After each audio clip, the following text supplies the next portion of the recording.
Vincent. On commence avec ce plan d'économie alternatif présenté par plusieurs députés socialistes en France. Oui, pas n'importe lesquels, ce sont des députés socialistes qui sont membres tous les trois de la Commission des finances de l'Assemblée nationale. Ils souhaitent que le pouvoir d'achat des Français soit préservé. Alors, ils proposent quelques modifications au plan d'économie du Premier ministre. Tout d'abord, maintenir l'augmentation des salaires et des retraites. Alors, cela veut dire donc annuler le gel du point d'indice. Une mesure pour financer cette mesure, il propose d'aménager le pacte de responsabilité en ne baissant que les charges pour les PME. La baisse des charges pour les grands groupes viendra par la suite.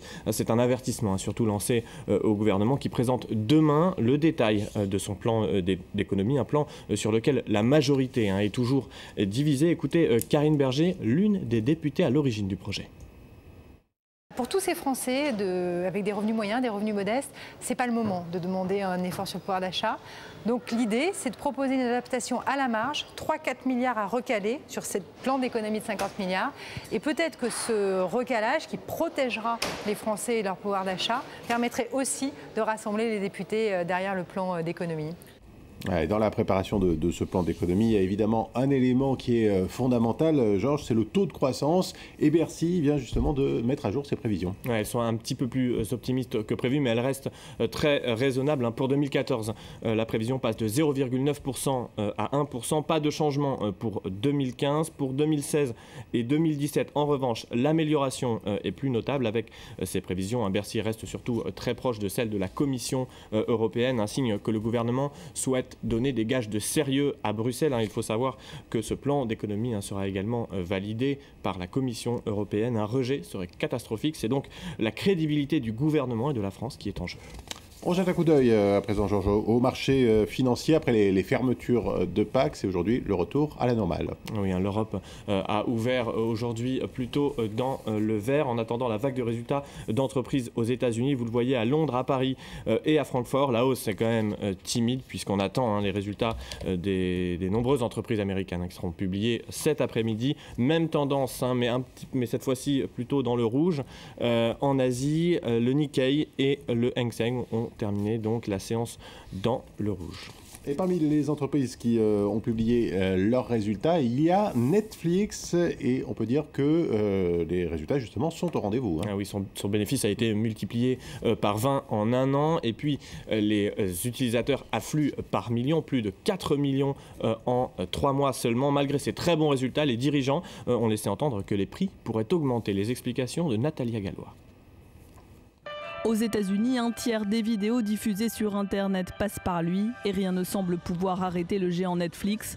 Le groupe vient de l'annoncer, il a gagné près de 4 millions d'abonnés en seulement 3 mois pour atteindre les 48 millions en mars 2014. Ce lundi, le site américain de streaming a aussi dévoilé un bénéfice net de plus de 53 millions de dollars au premier trimestre, un chiffre 20 fois plus élevé que l'année dernière. Son chiffre d'affaires lui a progressé de 24%, atteignant désormais les 1,27 milliard de dollars. Mais face à la concurrence et au coût croissant des contenus, cela ne semble pas suffire. Les clients vont devoir mettre la main à la poche. Netflix a décidé d'augmenter ses tarifs mensuels d'1 ou 2 dollars, une hausse qui ne concernera que les nouveaux arrivants dans un premier temps. Outre le prix croissant des contenus, d'autres dépenses attendent le site qui vise désormais à s'implanter plus largement hors des frontières américaines. Nous avons l'intention de poursuivre notre expansion à l'international dans les années à venir. Donc nos profits à court terme seront relativement modestes puisque nous comptons investir dans cette opportunité globale.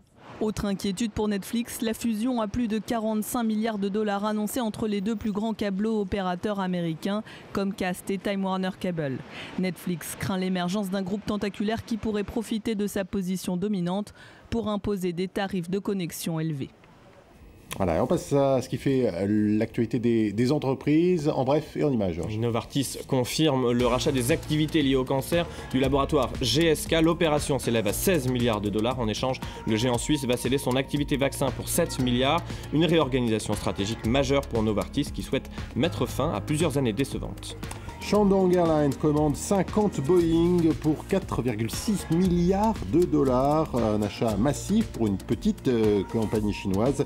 Le signe que la concurrence s'intensifie sur ce marché chinois toujours très dynamique. Shandong Airlines possède actuellement 67 avions et souhaite doubler sa flotte d'ici 2020. $37 par mois, c'est l'augmentation proposée par le chinois Huiyuan pour mettre fin à la grève de ses ouvriers. L'entreprise est le plus grand fabricant mondial de baskets et fournit Nike, Converse ou Adidas. De nombreux ouvriers ont annoncé qu'ils refuseraient cette offre. Cela fait une semaine que la production est perturbée dans son usine géante de 40 000 personnes. Et voilà donc pour ce tour d'horizon de l'actualité économique. Merci. Georges. Je me tourne à présent vers Christophe Dancette qui a lu pour nous la presse internationale ce matin. Bonjour Christophe. Bonjour Vincent. Et une fois de plus, eh bien, les journaux